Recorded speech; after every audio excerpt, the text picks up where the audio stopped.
single parents, effectively parents, back to work. And so you're in a drop-in centre with, in this case with my son, and this woman ambles over me and starts doing an interview with me about what I'm doing to go back to work. Well, that was a very short interview because I am in work of a sort.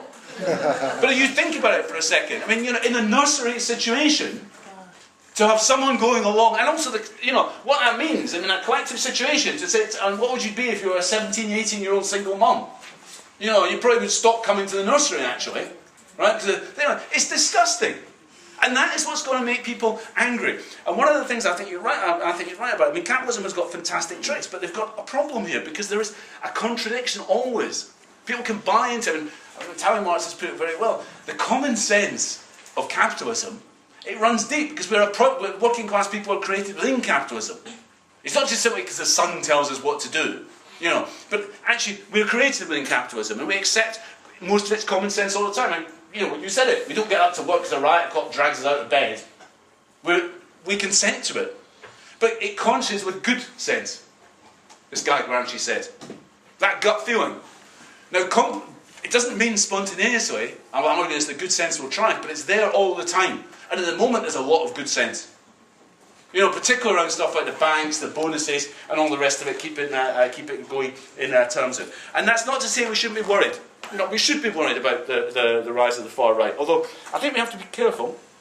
I don't like, you know, when they go on as if it's white working class people voting BNP. The membership is middle class. There are more barristers than bricklayers. There are more members of the BNP in Surrey than there are in Birmingham. The membership figures are really interesting, actually, how middle class it is, right, in terms of that. And the vote comes from people, by and large, who voted Liberal, Democrat or Tory. It's not true it's Labour voters who switched it. You know, Griffin and the other guy got elected because the Labour vote collapsed, not because the BNP vote went up. We have to be very aware. Now, I'm not arguing and barking, but that was not a problem. But also, I think you're right. I mean, my partner's Italian. I mean, I was shocked to discover the level of racism which is now accepted in Italy. You know, that Roma gypsies steal children, which is stuff he said about Jews. But actually, that is a warning, because it's a reaction to a disgusting centre-left government, which I cannot express how disgusting it was, actually. You know, it was more pro-war than Berlusconi.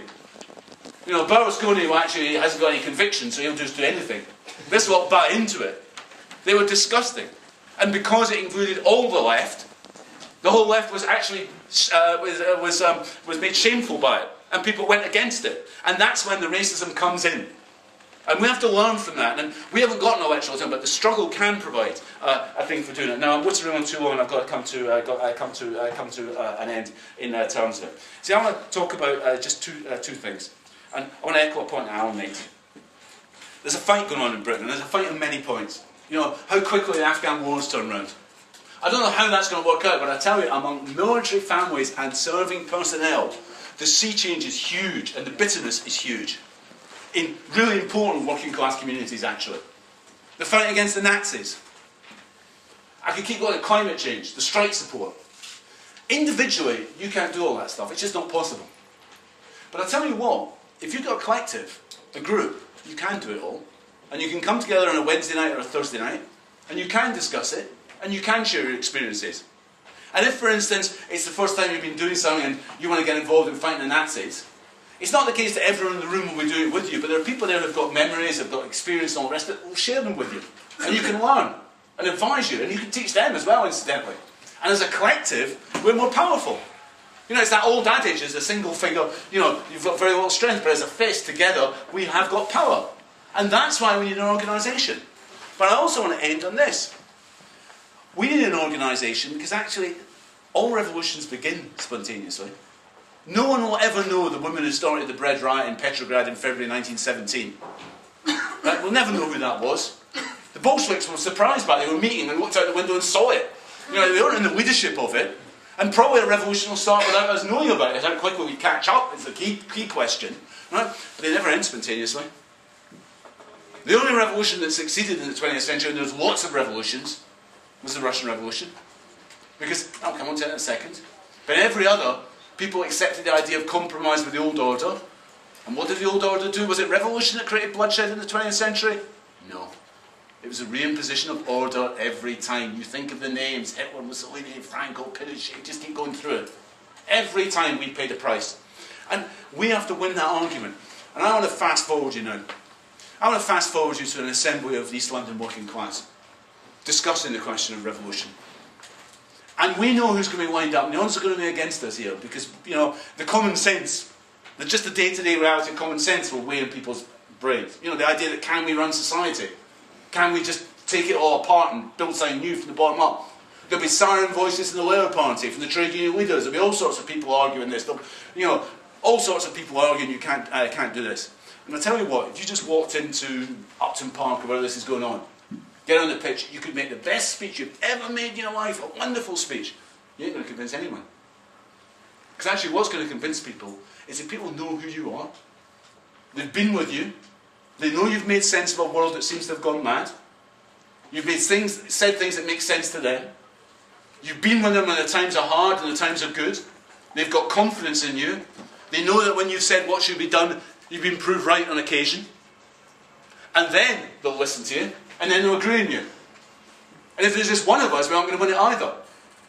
But if actually we've got groups of people like that in every school, every college, every workplace, every community, every place of worship that there is in East London, we've built a network of people across East London, we could win that argument.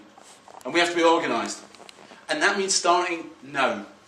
It's from little acorns these things grow. It's from taking a collection from the postal workers, going to the picket line tomorrow, getting people outside the TV centre to stop Nick Griffin, demonstrating against the Afghan war, being there in the climate change thing, helping the Tower Hamlets strikers. I mean, just think, actually, people talked about it, but, you know, a little group of SWP members in East London helped ensure the Tower Hamlets strikers won.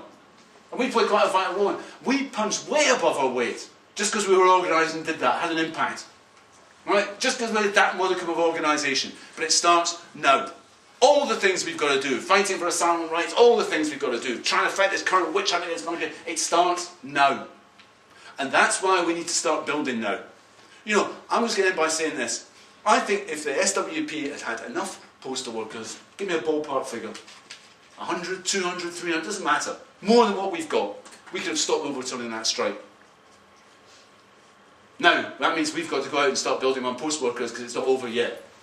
It means we've got to start getting people in BA cabin crews. We've got to start getting people in that, all over the place, and it starts now, and it starts with you. And that's why I want you to think about joining the SWP. Because actually it does matter what you do. You know, the cumulative effect if we can build those networks. Arguing over ASBOs, why kids shouldn't be excluded from schools. I mean, they're shocking stories. You know, in your community, thinking that if they are going to go for sure stop, we've got to start a campaign and start talking about it now. You know, and those things don't just come spontaneously, not waiting, but, you know, I put a little seed in someone's mind, I hope tonight, show start, my kids, you know, I should start talking about it. We should start getting organised, because, you know, next autumn's not that far away. You know, that's because you've been in a meeting, in a collective, sharing experience. Together we're strong, together we can get organised, and together we have to be together to win the argument for revolution. And we know if we let historic movements slip, we pay the price. It starts now, and that's why you should join them.